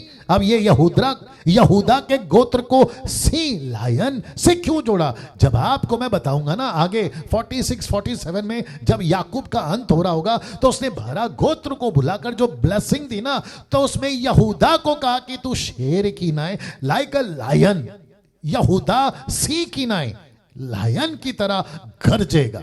उसी का कनेक्शन यीशु के साथ, सीधा कनेक्शन। क्या गजब की पुस्तक है। लिखा है, जो दाऊद का मूल है, उस पुस्तक को खोलने, उसकी सातें मोहरें तोड़ने के लिए जयवंत हुआ है। प्रकाशित वाक्य 6 से 7 तक में, और मैंने उस सिंहासन, चारों प्राणियों, प्राचीनों के बीच में मानो एक वध किया हुआ मेमना खड़ा देखा, मानो वध किया हुआ मेमना खड़ा देखा। क्यों? क्योंकि यीशु ने कहा, मैं लेता हूं पूरी दुनिया को बचाने की जिम्मेदारी। वहां यहूदा ने ली एक की जिम्मेदारी, यहां यीशु ने ली पूरे मानव जाति की जिम्मेदारी। क्या बात है। आप अपनी प्रतिक्रिया जैसा देना चाहो दे सकते हो। इसको हजम करो। नरेंद्र राव, आपको समझ आ रहा होगा मैं क्या बात कर रहा हूं। इसको हजम करो। कम से कम 1000 लोग देख रहे हैं आप, 1100 के आसपास जो भी है जी। यीशु लिखा है वध किया गया, उसके 7 सिंह 7 आंखें, ये परमेश्वर की 7 आत्माएं। इसका टीचिंग दे चुका हूं प्रकाशित वाक्य की स्टडी में, जो सारी पृथ्वी पर भेजी गई है। उसने आकर उसके दाहिने हाथ से जो सिंहासन पर बैठा था वह पुस्तक ले ली। किसने? यीशु ने। वचन अध्याय 5 का वचन 8 से 9 तक में लिखा है, जब उसने पुस्तक ली तो वो चारों प्राणी, 24 प्राचीन और मेमने के सामने गिर पड़े। हर एक के हाथ में वीणा और धूप से भरे हुए सोने के कटोरे थे। ये तो पवित्र लोगों की प्रार्थना है, और वे ये नया गीत गाने लगे। जरा ध्यान से सुनना कि तू, ये जो शब्द है ना, तू, यीशु, तू इस पुस्तक के लेने, उसकी मोहर खोलने के योग्य है। सिर्फ तू, नॉट सब। मैं वही तो बता रहा हूं आप लोगों को, जिसको समझ में आ रहा है एंजॉय करिए। यीशु अकेला इसके योग्य है। पास्टर डैनियल, ऐसा क्यों कि यीशु अकेला? मेरा हिंदू भाई, मुस्लिम भाई, कोई भी पूछ सकता है।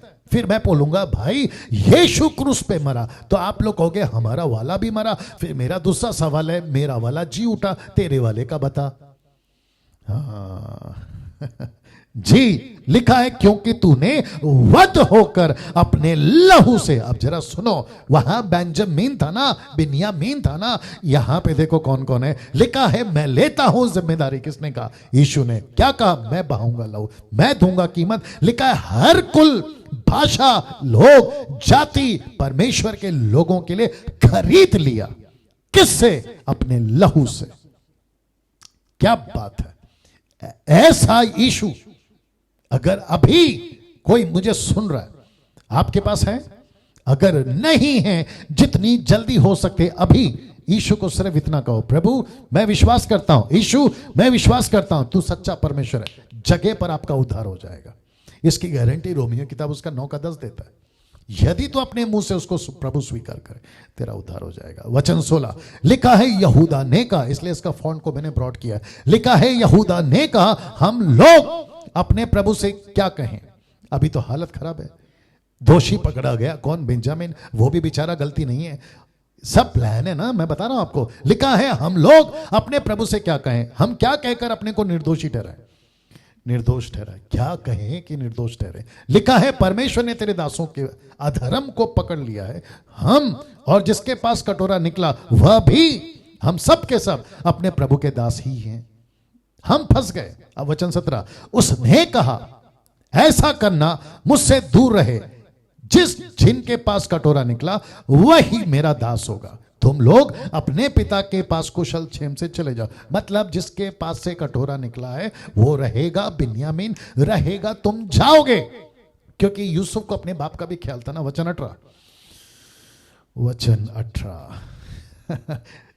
लिखा है तब यहूदा उसके पास जाकर कहने लगा। अब यहां से स्टार्ट देखो क्या होता है। लिखा है, हे मेरे प्रभु, तेरे दास को अपने प्रभु से एक बात कहने की आज्ञा हो। आपसे मैं कुछ कहना चाहता हूं यूसुफ जी, आपसे कुछ कहना चाहता। और याद रखो अभी तक इसको नहीं पता कि उसका भाई है।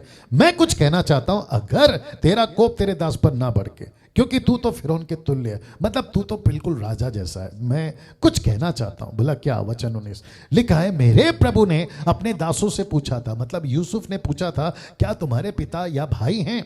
वचन 20 हमने अपने प्रभु से कहा, हाँ हमारा बूढ़ा पिता है, उसके बुढ़ापे का एक छोटा बालक भी है, परंतु उसका भाई मर गया है, यानी यूसुफ। इसलिए अब अपनी माता का अकेला ही रह गया है, उसका पिता उससे स्नेह करता है, यानी कि बिन्यामीन।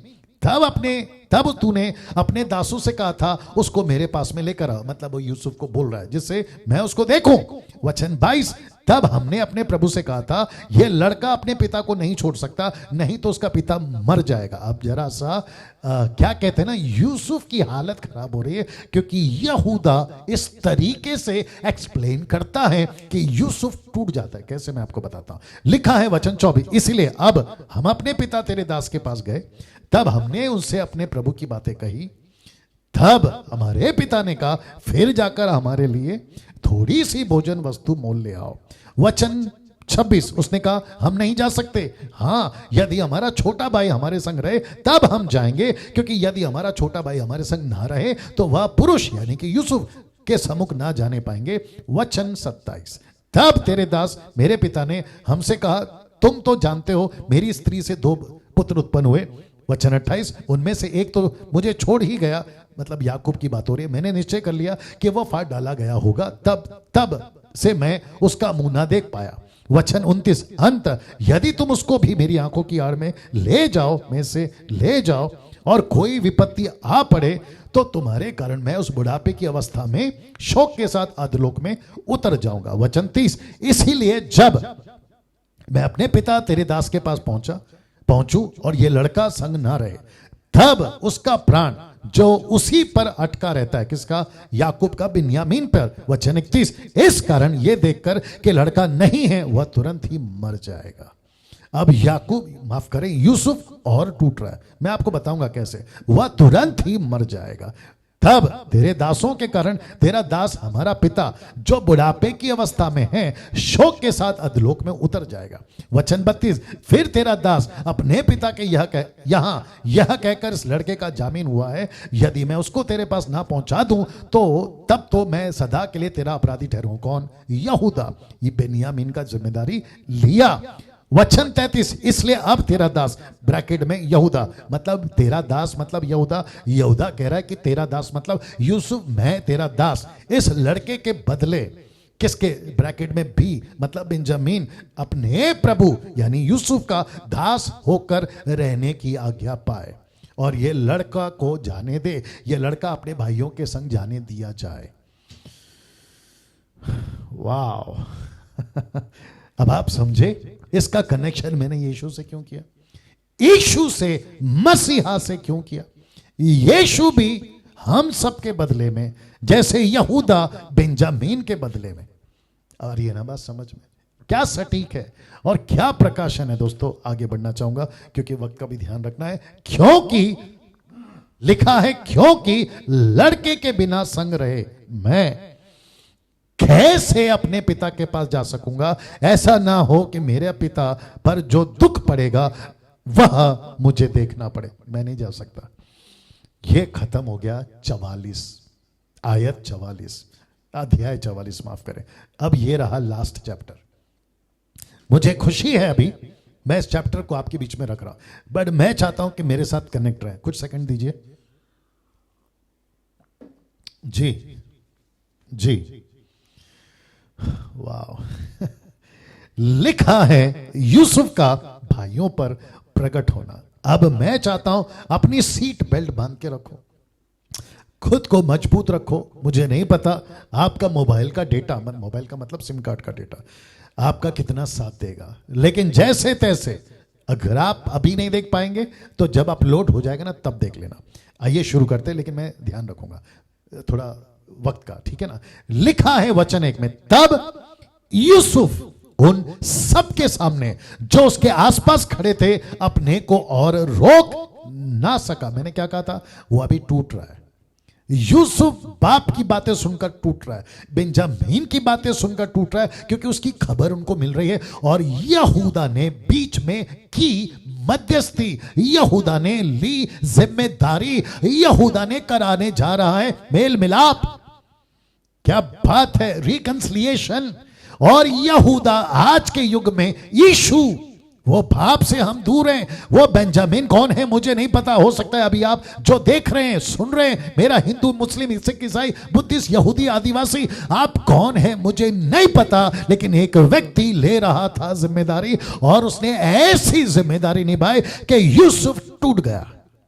वाह, यूसुफ टूट गया। उसने जैसे ही सुना, लिखा तब यूसुफ उन सब के सामने जो उसके आसपास खड़े थे अपनों को अपने को और रोक ना सका और पुकार कर कहा, मेरे पास आसपास से सब लोगों को बाहर कर दो। कौन सी भाषा में? वहां की भाषा में, जिसको कहते हैं इजिप्ट की भाषा में। लेकिन अब भाषा चेंज, अब भाषा चेंज। लिखा है भाइयों के सामने अपने को प्रकट करने के समय यूसुफ के संग और कोई ना रहा, वचन दो, वचन दो। लिखा है तब वह चिल्ला कर, ऐसा लिखा है, रोने लगा। यह तीसरी बार है और यह आखिरी बार भी है कि यूसुफ रोया। ऐसा लिखा है कि तब वह चिल्ला कर रोने लगा और मिस्रियों ने सुना, वहां के लोगों ने सुना, इजिप्ट के लोगों ने सुना, वहां के सिपाहियों ने सुना। उसने कहा कि ये रो क्यों रहा है? और ऐसा अक्सर ये ग्रुप जब भी आता है यूसुफ रोता है, ऐसी क्या बात है? ये रोया। और आपको बताता चलूं, और मिस्रियों ने सुना और फिरौन के घर के लोगों को भी इसका समाचार मिला। एक तरह का हड़कंप, एक तरह का भूचाल, एक तरह का क्या कहते हैं ना, गड़बड़ी वहां पे हो रही है। पूछो क्यों? वो इसीलिए क्योंकि 22 साल के बाद में यूसुफ पहली बार अपने भाइयों को प्रकट करने जा रहा है कि मैं कौन हूं, मैं कौन हूं, ऐसा प्रकट करने जा रहा है। वचन 3 लिखा है तब यूसुफ अपने भाइयों से कहने लगा, ब्रैकेट में इब्रानी भाषा में कहने लगा। जरा शब्द पे ध्यान दीजिएगा। लिखा है मैं यूसुफ हूं। माय गॉड, लिखा है मैं यूसुफ हूं और क्या मेरा पिता अब तक जीवित है? ये कम से कम 3 से 4 बार पूछ चुका है। ये कहता है मैं यूसुफ हूं, क्या मेरा पिता अब तक जीवित है? कौन सी भाषा में? इब्री भाषा में, इब्रानी भाषा में। और आप जानना चाहते हैं आगे क्या लिखा है? उसका उत्तर उसके भाई ना दे सके क्योंकि वे उसके सामने घबरा गए थे। और घबरा क्यों गए थे? ऐसा लिखा है घबरा गए थे। सबसे पहली बात कि पता चला कि ये यूसुफ है। नंबर 1, मैं इसका कनेक्शन आगे भी चैप्टर में करूंगा। सबसे पहली बात, घबरा गए कि ये यूसुफ है। दूसरी बात, जिस शहर में है वो इजिप्ट है। तीसरी बात, ये रो तो रहा है, अब पता नहीं चल रहा है हमारे साथ करेगा क्या। और ये सीधा पूछ रहा है बाप के बारे में, और एक भाई को पकड़ा है, वो है बेंजामिन, लेकिन हमारे साथ क्या करेगा? लिखा है घबरा गए। वो परिस्थिति को देखकर ये घबरा गए। और लिखा है 4वां वचन में, फिर यूसुफ ने अपने भाइयों से कहा मेरे निकट आओ। ये सुनकर वे निकट गए। निकट का मतलब है नजदीक आओ। बोला क्यों गले लगाना है? बोला क्यों मिलना है? 20 साल बाद। अमेजिंग, अमेजिंग, अमेजिंग, क्या बात है। लिखा है फिर उसने कहा मैं तुम्हारा भाई यूसुफ हूं जिसको तुमने मिस्र में आने वालों के हाथ में बेच डाला था। थोड़ा सा चित्र रख रहा हूं, देख लीजिएगा। आपको हो सकता है कि कुछ पता चले। और जिस तरीके से रोया, थोड़ा सा ब्लर है लेकिन उसके बावजूद रखा हूं, जिस तरीके से रो रहा है यूसुफ उसके भाई, क्या बात है दोस्तों। मेरे साथ बने रहिएगा दोस्तों। हाँ क्या अद्भुत है, क्या अद्भुत है दोस्तों, क्या अमेजिंग है। वाह लिखा है, मैं तुम्हारा भाई यूसुफ हूं जिसको तुमने मिस्र में आने वालों के हाथों में बेच डाला था। ना ये चित्र आपकी मदद करेंगे। आइए देखते हैं इन सब का आत्मिक कनेक्शन। जानना चाहेंगे आप? मैं बताता हूं। एक तरफ आप देख सकते हैं यूसुफ खुद को प्रकट कर रहा है, खुद को रिवील कर रहा है, खुद को पेश कर रहा है, लिखते हुए मैं यूसुफ हूं, मैं यूसुफ हूं। दूसरी तरफ यीशु फोटो देख लीजिएगा, जब पृथ्वी पर आएगा ना यही कहेगा मैं मसीहा हूं, मैं यीशु मसीहा हूं। मैं आपके बीच में रखने जा रहा हूं, बहुत ध्यान से सुनिएगा, आखिर तक कनेक्ट रहिएगा, ठीक है ना। एक तरफ यूसुफ कहता है मैं यूसुफ हूं, दूसरी तरफ यीशु आएगा जब कहेगा मैं यीशु हूं। तो यूसुफ जब खुद को प्रकट करा, मैं आपको बताता चलूं प्रोसेस के हिसाब से, जब यूसुफ ने खुद को प्रकट करा, दूसरे शब्दों में इसका टाइम आ गया, मैं ही हूं यूसुफ, मैं ही हूं जोसेफ। ऐसा टाइम जब आया, जरा शब्द देखिए, लिखा है इसने 3 तरह के लोगों पर प्रकट किया या खुद को प्रकट किया। 3 तरह के लोगों पर प्रकट हुआ, नॉट प्रकट, प्रकट। नीता जी बहुत बहुत धन्यवाद। वापस आते हैं, लिखा है 3 तरह के लोगों पर प्रकट हुआ था। कितने? 3 तरह के, मैं बताऊंगा आपको। यीशु भी, बहुत ध्यान से सुनना, लिखा है यीशु भी ऐसा 3 तरह के लोगों पर प्रकट होगा। यूसुफ 3 तरह के लोग, यीशु 3 तरह के लोग। अब जरा चित्र देखिएगा, मैं चाहता हूं चित्र देखिएगा।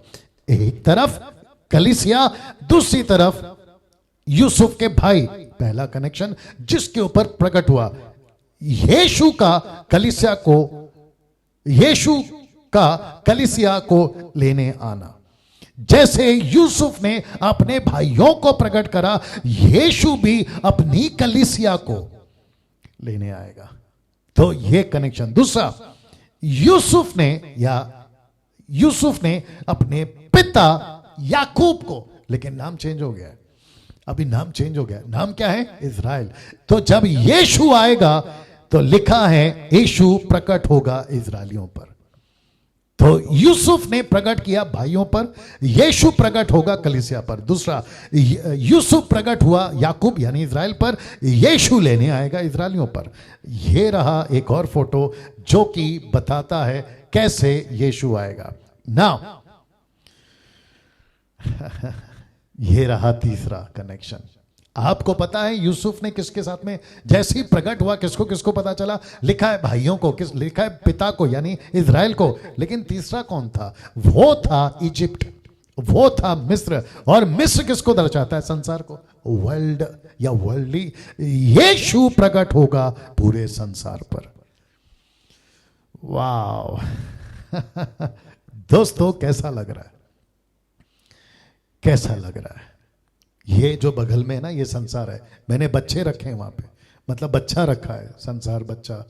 आगे आप समझदार हैं, ठीक है ना। वापस आते हैं। एक सबसे पहला उसने प्रकट किया, यूसुफ ने अपने भाइयों को, यीशु प्रकट करेगा कलीसिया को, अपने भाई बहनों को। दूसरा, उसने प्रकट किया खुद को याकूब पर यानी कि इज़राइल पर, यीशु आएगा इज़राइलियों के लिए। यीशु 3 लोगों को ही दिखाई देगा, या 3 लोगों से ही वास्ता है। एक कलीसिया, दूसरा इज़राइल, तीसरा है संसार, जो कि मैं बता चुका हूं। और ये रहा संसार।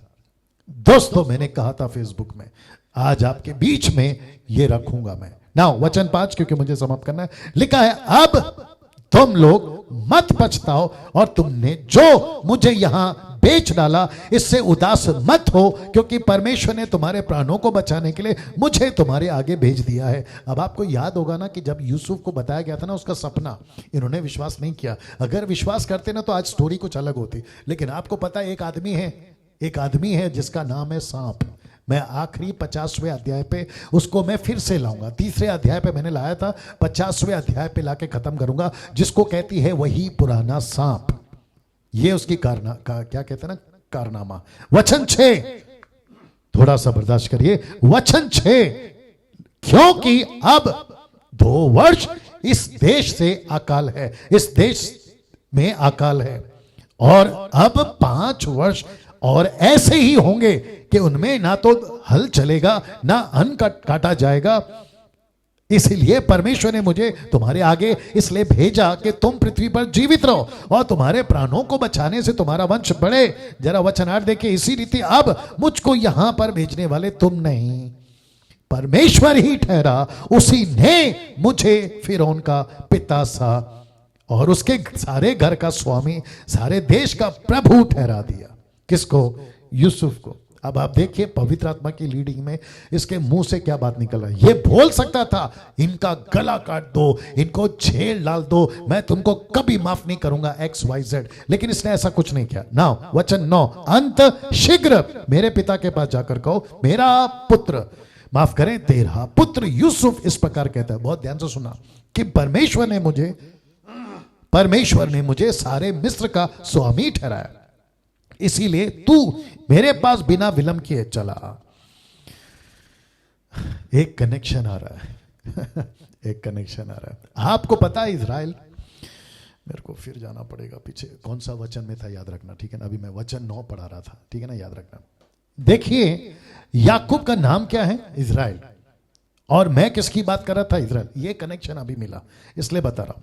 आपको पता है जब यीशु अपने लोगों में आया, ऐसा लिखा है यूहन्ना की किताब 1 अध्याय वचन 10 में, वो अपनों में आया, अपने घर पर आया, लेकिन उसके ऊपर किसी ने विश्वास नहीं किया। आज भी यहूदी, इज़राइल ऐसा कौम अभी भी है जो नहीं मानता कि यीशु जिंदा है। माय गुडनेस, वो नहीं मानते कि यीशु जी उठा है। मत्ती की किताब उसका 28 अध्याय वचन मुझे लगता है 15-16 पढ़ लीजिए। वो नहीं मानते कि यीशु जिंदा है। और आपको पता है उसने क्या कहा? जब उसके भाइयों ने कहा ना कि तेरा बेटे को जानवर खा गए, याकूब ने विश्वास कर लिया, उसको यकीन ही नहीं हुआ कि मेरा भाई जिंदा है, माफ करे मेरा बेटा जिंदा है। अब आप इसको देखिए, मैं क्या पढ़वा रहा हूं आपके बीच में। अंत शीघ्र मेरे पिता के पास जाकर कहो, तेरा पुत्र यूसुफ इस प्रकार कहता है कि परमेश्वर ने मुझे सारे मिस्र का स्वामी ठहराया, इसलिए तू मेरे पास बिना विलंब के चला और तेरा निवास गोशेन देश में होगा, और तू मेरे बेटे पोतों, भेड़ बकरियों, गाय बैलों, अपने सब कुछ समेत मेरे निकट रहेगा। और अकाल के जो 5 वर्ष होंगे उनमें वहीं तेरा पालन पोषण करूंगा। ऐसा ना हो कि तू और तेरा घराना, वरना जितने तेरे हैं वे भूखे मरे, और तुम अपनी आंखों से देखते हो और मेरा भाई बिन्यामीन भी अपनी आंखों से देखता है। मतलब जो वहां पर चल रहा था, जो हमसे बातें कर रहा है वह यूसुफ है। तुम मेरे सब, वो यूसुफ है और तुम मेरे सब वैभव का जो मिस्र में है, जो कुछ तुमने देखा है सबका मेरे पिता से वर्णन करना, परंतु तुरंत मेरे पिता को यहां लेकर आना। आप नहीं समझे अभी भी? मतलब इज़राइल को कह रहा है, याकूब को कह रहा है कि मैं यूसुफ हूं जिसको तूने मरा समझा, लेकिन वो जिंदा है, वो जिंदा है। वचन 14 मेरे साथ में बने रहे। वचन 14 लिखा है, वह अपने भाई बिन्यामीन के गले से लिपट कर रोया और बिन्यामीन भी उसके गले से लिपट कर रोया। वह अपने सब भाइयों को चूम कर रोया। उसके पश्चात उसके भाई उससे बातें करने लगे। वचन 16 इस बात का समाचार कि यूसुफ के भाई आए हैं फिरौन के भवन तक पहुंच गया, और उसमें फिरौन और उसके कर्मचारियों प्रसन्न हुए। इसलिए फिरौन ने यूसुफ से कहा, अपने भाइयों से कहा कि एक काम करो, अपने पशुओं को लादकर कनान देश में चले जाओ। आगे देखिएगा, और अपने पिता और अपने सारे घराने के लोगों को लेकर मेरे पास आओ। मिस्र देश में जो कुछ अच्छे से अच्छा है वह मैं तुम्हें दूंगा, और तुम्हें देश के उत्तम से उत्तम पदार्थ खाने को मिलेगा। वचन 19 तुझे आज्ञा मिली है, तुम एक काम करो कि मिस्र देश से अपने बाल बच्चों, स्त्रियों के लिए गाड़ियां ले जाओ, अपने पिता को ले आओ। वचन 20 अपनी सामग्री की चिंता ना कर, क्योंकि सारे मिस्र देश में जो कुछ अच्छे से अच्छा है वो तुम्हारा है। वचन 21, इजराइल के पुत्रों ने वैसा ही किया। यूसुफ ने फिरौन को आज्ञा देकर उनसे उन्हें गाड़ियां दी, मार्ग के लिए भोजन सामग्री भी दी। वचन 22, उनमें से एक एक जन को तो उसने एक एक जोड़ा वस्त्र भी दिया, और बिन्यामीन को 300 रुपए के टुकड़े और 5 जोड़े वस्त्र दिए। ये क्यों?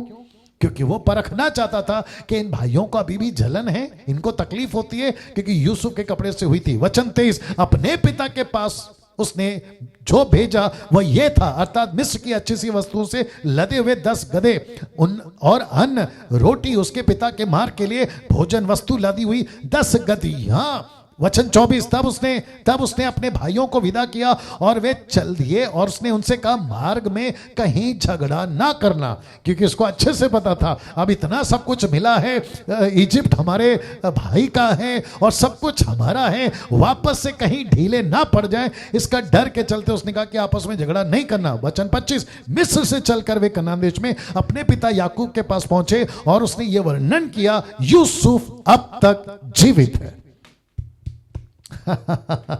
उसने सबसे पहला शब्द कहा, यह पक्का यहूदा होगा। उसने कहा यूसुफ अब तक जीवित है। मैं वही तो बता रहा था। लेकिन क्या करे दोस्तों, एक ऐसा राष्ट्र, एक ऐसा नेशन, एक ऐसा ग्रुप जिसको कहते हैं यहूदी, जूइश, मानने को तैयार नहीं है कि यीशु जिंदा है। वाह! आज का मैसेज मैं रिक्वेस्ट करता हूं, जितनी तादाद में इसको शेयर कर सकते करिए, दूसरों को बांट सकते बांटिएगा। लिखा है यूसुफ अब तक जीवित है और सारे मिस्र देश पर प्रभुता वही करता है, पर उसने उन पर विश्वास ना किया और वो अपने आपे में ना, मतलब इसके होश उड़ गए। बोला बाय गॉड। और ऐसे ही होश उड़ेंगे इजरायलियों के लिए जब यीशु मसीह घोड़ों पर, जब यीशु मसीह आएगा ना बादलों पर, तब इनके भी होश उड़ेंगे। वचन 27, तब उन्होंने अपने पिता याकूब से यूसुफ की सारी बातें जो उसने उनसे कही थी कह दी, और जब उसने गाड़ियों को देखा, किसने? याकूब ने। लिखा है जो यूसुफ ने उसके लिए आने के लिए भेजी थी, तब उसका चित्त स्थिर हो गया, तब उसके होश ठिकाने आया।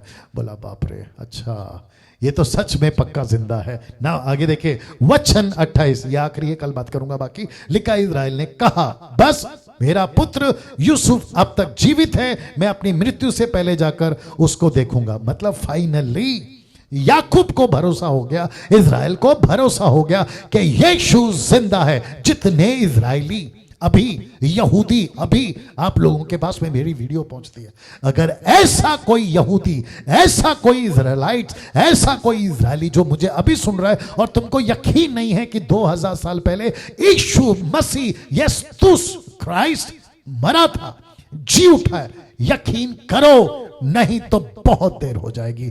जैसे याकूब ने यकीन कर लिया, यस मेरा भाई, मेरा बेटा यूसुफ जिंदा है, यकीन करो और अपना जीवन उसको सौंपो, लगे हाथ। क्योंकि मैं कल बात करूंगा कि याकूब मिस्र के लिए जाना लगे हाथ। ये भी कह दूं, लगे हाथ, थोड़ा इधर आ जाओ एक सेकंड के लिए, लगे हाथ ये भी कह दूं, जितने हिंदू, मुस्लिम, सिख, ईसाई, बुद्धिस्ट, पारसी, कैथलिक और न जाने कौन कौन, मैं आपको भी कहता हूं, यीशु जिंदा है, यीशु जिंदा है, यीशु या यूसुफ जिंदा है, यीशु जिंदा है। विश्वास करो उसके ऊपर, अपना जीवन दो उसको। ये धर्म का चक्कर नहीं है। मैं 50वें अध्याय पे जब आऊंगा ना, तब कनेक्ट करूंगा, गजब का टीचिंग वो भी है। यीशु जिंदा है, अपना जीवन उसको सौंपिए। चलिए दोस्तों, कल आपसे बात करूंगा यहां से 46 चैप्टर से, 46 जो भी है, कल बात करेंगे। तो इस वीडियो को खूब शेयर करो, दूसरों को बताओ, और YouTube चैनल को सब्सक्राइब करो, आइकन बेल दबाओ, मसीह मंथन से जुड़ो, मसीह मंथन के पेज को लाइक करो। और कल ठीक 8 बजे आपसे मुलाकात होगी। अपना ख्याल रखिएगा। ठीक 8 बजे मुलाकात करेंगे। जय मसीह।